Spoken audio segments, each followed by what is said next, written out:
À quel point est-ce que tu dépends de ton téléphone? C'est une question que tu t'es peut-être jamais posée de ta vie, et ça pour différentes raisons. Peut-être que tu penses que c'est normal, parce que tout le monde fait la même chose.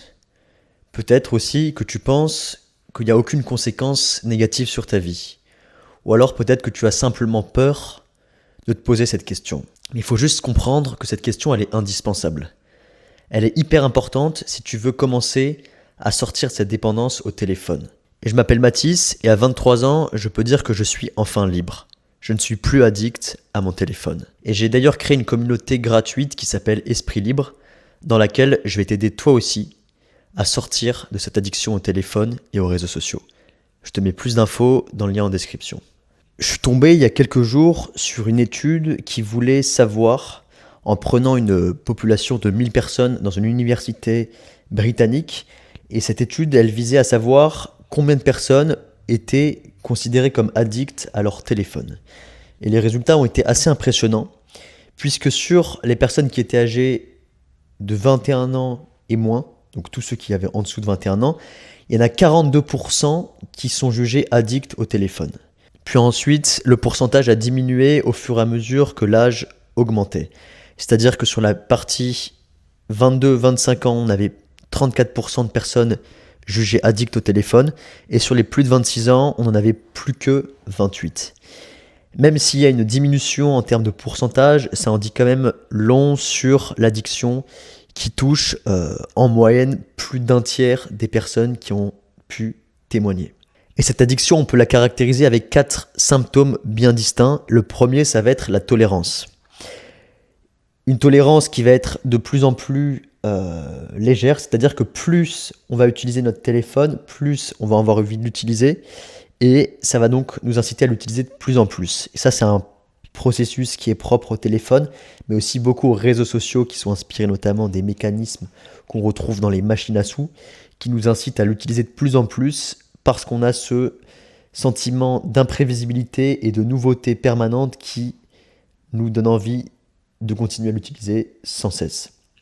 Le deuxième symptôme d'une addiction, ça va être le changement d'humeur. Et on va donc utiliser la substance addictive, le téléphone dans ce cas précis, pour anesthésier une émotion qu'on va vivre. C'est-à-dire que ce téléphone va nous permettre de peut-être sortir de notre déprime, de notre anxiété, pour nous procurer d'autres émotions, de la joie, du rire, qui vont nous faire ressentir différemment de ce qu'on était avant d'être sur son téléphone. Le troisième symptôme, c'est la saillance. Ça va être de penser sans cesse à la prochaine utilisation, et ça aussi on le retrouve majoritairement chez le téléphone, ou quand on va arrêter d'utiliser son téléphone, quand on va sortir d'un réseau social, on va, lorsqu'on est addict, penser de suite à la prochaine utilisation. Enfin, on a la rechute, qui est le quatrième symptôme, qui, après une période d'abstinence, on va retomber beaucoup plus facilement dans cette addiction, et c'est ça qui caractérise l'addiction au téléphone notamment. Et donc ce que je vais te proposer de faire, ça va être de faire un test. C'est un test pour comprendre quelle relation tu entretiens avec ton téléphone. C'est un test avec des questions qui ont été développées par Dr David Greenfield, qui est un professeur en psychiatrie et qui est le fondateur du Center for Internet and Technology Addiction. C'est quelque chose d'assez connu, que j'ai retrouvé d'ailleurs dans un livre que je suis en train de lire qui s'appelle How to Break Up with Your Phone de Catherine Price. Et donc, je vais te poser toute cette liste de questions, il y en a 15, et sur chaque question, je vais t'inviter à répondre oui ou non. L'objectif, c'est vraiment d'être sincère, d'être le plus sincère avec toi-même pour pouvoir avoir une conclusion qui sera fidèle à la réalité. Je commence sans plus tarder avec la première. Est-ce que tu passes plus de temps que tu ne le penses sur ton téléphone? Oui ou non? Est-ce que quand tu vas sur ton téléphone, tu penses passer moins de temps que tu le passes en réalité? Deuxième question. Est-ce que tu te retrouves souvent à passer ton temps à regarder ton téléphone sans faire attention? Réponds aussi par oui ou par non. La troisième, c'est est-ce que tu as l'impression de perdre la notion du temps quand tu utilises ton téléphone? On a ensuite, est-ce que tu passes plus de temps à envoyer des SMS, des tweets ou des emails qu'à parler aux gens en vrai? Est-ce que tu communiques plus via ton téléphone que est-ce que tu as des interactions réelles? Est-ce que le temps passé sur ton téléphone a augmenté On peut prendre une échelle générale comme une échelle plus locale sur les derniers mois, sur les dernières semaines, sur les derniers jours. Est-ce que tu aimerais être moins accro à ton téléphone? Assez simple de compréhension. Dors-tu régulièrement avec ton téléphone allumé, sous ton oreiller ou à côté de ton lit? Donc que ce soit sur une table basse, dans ta chambre de manière générale. Est-ce que cela t'arrive de consulter et de répondre à des SMS, des tweets, des mails à toute heure du jour et de la nuit, même si cela t'oblige à interrompre l'activité que tu es en train de faire?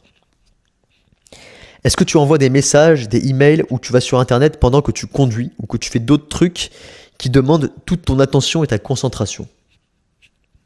On arrive à la question 10. As-tu parfois l'impression que l'utilisation de ton téléphone diminue ta productivité? Ensuite, te sens-tu réticent à être sans ton téléphone, même pour une courte période? Par exemple, si tu es amené à sortir de chez toi, aller te balader, 10, 15, 20 minutes, 1 heure, est-ce que tu as du mal à le faire sans ton téléphone? Te sens-tu mal lorsque tu oublies accidentellement ton téléphone chez toi, que tu n'as pas de réseau ou que ton téléphone est cassé? Et on arrive sur les dernières questions. Est-ce que ton téléphone est toujours sur ta table quand tu manges? Est-ce que tu ressens un besoin intense d'aller sur ton téléphone lorsqu'il sonne ou que tu reçois une notification? Et enfin, est-ce que tu te surprends à aller sur ton téléphone plusieurs fois par jour sans y faire attention, même si tu sais qu'il n'y a probablement rien de nouveau ou d'important à voir? J'en ai terminé avec ces 15 questions. Je t'invite réellement à faire l'exercice si tu veux pouvoir prendre conscience de ta dépendance au téléphone. Et je vais te donner les résultats que j'ai pu avoir en répondant sincèrement à ce questionnaire. Il y a 2 questions qui m'ont posé souci. C'est la question, une des premières qui est la question 3. As-tu l'impression de perdre la notion de temps quand tu utilises ton téléphone? C'est quelque chose où je me retrouve souvent victime de ce problème.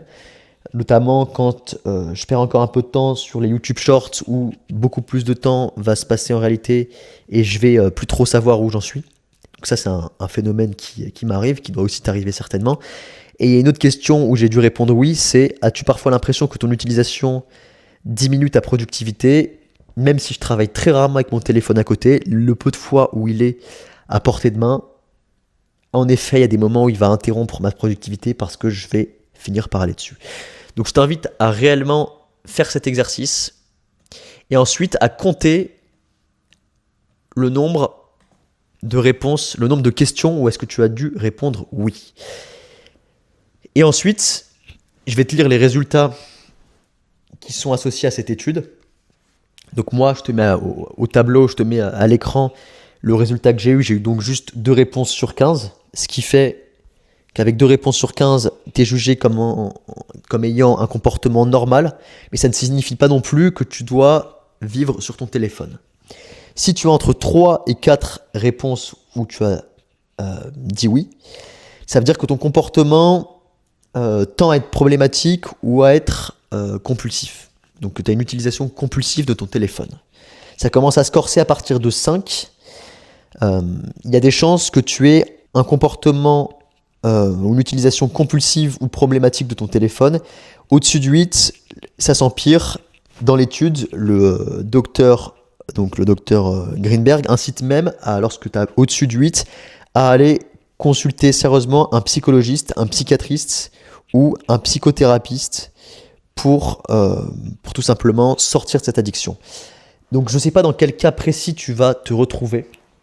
Si tu es plutôt au-dessus de 2, au-dessus de 5 ou au-dessus de 8, toujours est-il que l'exercice reste très intéressant à faire. Je t'invite à partager les résultats si tu as réussi à faire ce test en commentaire et à dire quels éléments sont les points bloquants, quels éléments sont à améliorer. Mais en tout cas, ce qu'il faut faire, c'est tout de suite agir en conséquence. Donc les points les plus problématiques dans l'utilisation de ton téléphone, peut-être que ça va être le fait que tu l'utilises la nuit, quand tu travailles, peut-être que ça va être le fait que tu ne vois plus le temps passer quand tu es dessus. Ça peut être tout et n'importe quoi. Souvent, on a des schémas qui se répètent et plus tu es addict, plus tu vas mélanger tous ces phénomènes. Mais toujours est-il, chacun a une expérience différente, mais ce que je t'invite à faire, c'est tenter l'expérience. C'est d'ailleurs quelque chose que je retrouve au début de ce livre, How to Break Up with Your Phone de Catherine Price. C'est une expérience qu'elle a pu mener au tout début pour prendre conscience de sa dépendance, c'est de faire une détox digitale de 24 heures. Et donc ça va être quelque chose de très pratique et de très facile à mettre en place.